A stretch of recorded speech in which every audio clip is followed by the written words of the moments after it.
One of the things that really keeps me up at night is when I read a comment from someone saying, I wish I had tried plants sooner, if only I knew what it would do. So I've been thinking about this for many years. How do I get more people to keep aquarium plants? And the reality is, I think I just gotta make more videos. So this video is, why didn't I try plants sooner? What are the benefits of plants? So the first benefit I have is they consume aquarium waste. By plants growing, they purify your water. If you're on a well like me, if you had heavy metals in the water or something you don't want in the water, they'll naturally clean that up. We use plants at waste sewage facilities or even human waste, right? That's the biggest reason I think people should keep them, is they're gonna keep much better water quality than without them.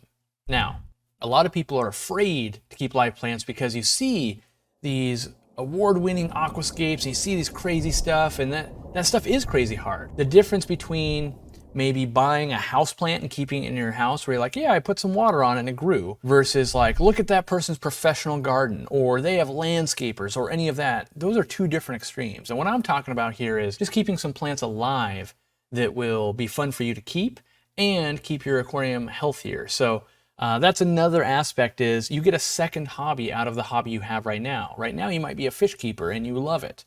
But once you start keeping plants, you're also now an aquatic gardener, in that you got to do a little bit of work. You got to fertilize them a little bit, maybe trim them every once in a while, but that gives you another element. I would never keep an aquarium without plants if I have the option, because it makes it so much easier. And it seems daunting when you're not doing it. How can it be easier when I do nothing right now and my fish are alive? Yes, but you could do nothing even longer with live plants. Live plants will clean the water. You know, a little bit of trimming maybe once a month compared to maybe you're doing water changes every 2 weeks, or maybe you're only doing them every 2 years, but you should be doing them more often, right? The other benefit, I think, to live plants is the fact that they replicate.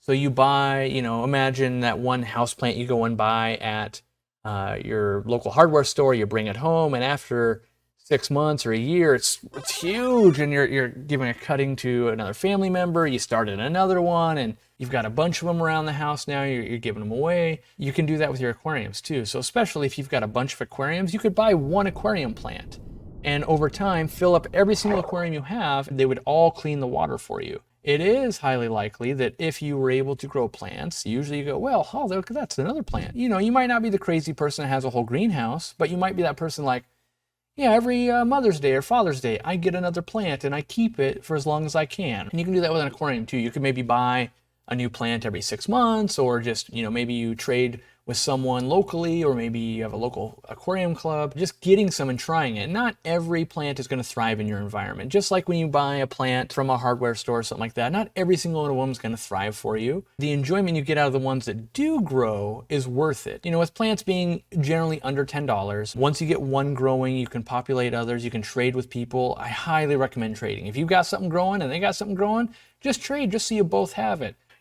Plants and fish is, it's peanut butter and jelly. They go right together, they cohabitate, they really do well. Most people that have any success with plants wonder why they didn't do it sooner. And, yeah, you got to use things like fertilizer, like Easy Green or something like that. This really it makes it easier to do it, but it can be done without fertilizer. Some of the plants will grow with just fish poop, like an Anubias or a Java fern. There are things to learn. We have a whole blog about plants and aquariums, and you can learn on our website. You can definitely look at instructions, you can look at tips and tricks, the blog articles, the videos there. We do everything we can to make sure you're successful with it. That being said, we've all got different water, we all have different fish, we've all got different lights. All of these things play a role. I don't think I've met any aquarist yet that couldn't grow some plant, even if they had crazy water, bad lighting, couldn't afford fertilizer. There's always going to be something that can work for you. I just think the benefits you get, and you get an ever-changing landscape. That's one of the biggest things I really like, is you might plant all your plants into this big, right? Well, in 2 years, they might all be huge,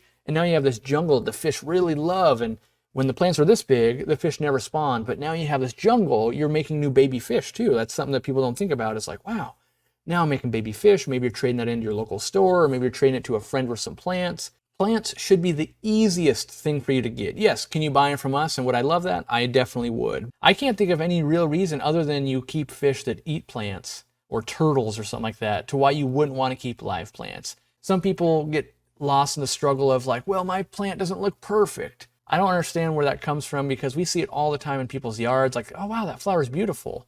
But we're not judging it on like, well, it doesn't look exactly like the picture in the book. We just go, wow, that's beautiful. And that's what we should be doing in our aquariums, going, wow, that aquarium looks great. I really like what it's doing. It's providing habitats, cleaning my water, all of these good things. And oh, for $10, I got that all started, and now I have a whole 5 aquariums filled with this plant, and I've made friends because of it, and my fish are breeding, and my water is cleaner. So please go buy plants. Don't put it off any longer. Or go get plants. You don't have to buy them. You know, if you think it's too hard, it's not. It's really pretty easy. It's easier than keeping fish, honestly. You have to feed a fish, right? You have to feed a plant, but you don't have to worry about ammonia.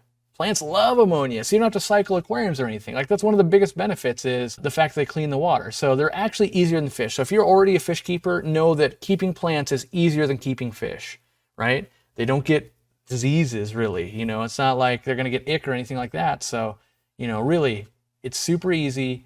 You just gotta, you know, get your feet wet, learn a little bit. It's not hard. So you can definitely check out our videos on Plant 101 series. It goes over algae, deficiencies, lighting, substrate, all of that. But all of that is even too nerdy, really, or too technical for just go buy some basic plants, have a basic light that's on a timer. If you want to spoil them, get them a little bit easy green and work your way up from there. Good luck, and I hope to see you as a fellow plant keeper. This viewer question comes in from Stefanito20. What triggered their spawn? Help, please. Mine have only spawned once 3 weeks ago, and I don't know what triggered it. And he's referencing the Corydoras.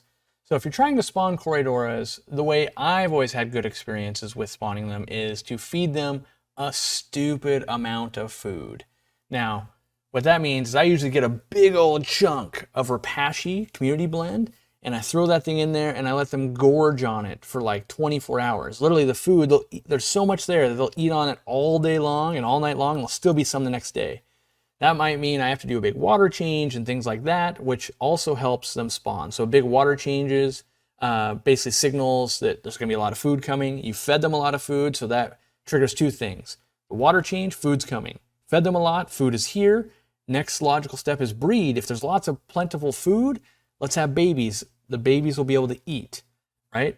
So that's what I recommend. You can also use like big portions of live worms, but I avoid lots of pellets and things like that because they don't stay water stable. You could definitely put pellets in like maybe every 2 hours for 24 hours at a time, but I find Repashy food work really well, or live black worms, and those really have spawned the majority of my Corydoras, and they just lay eggs all over the place. So check out that video if you want to see how I was colony spawning them, but otherwise, good luck with some Corydoras.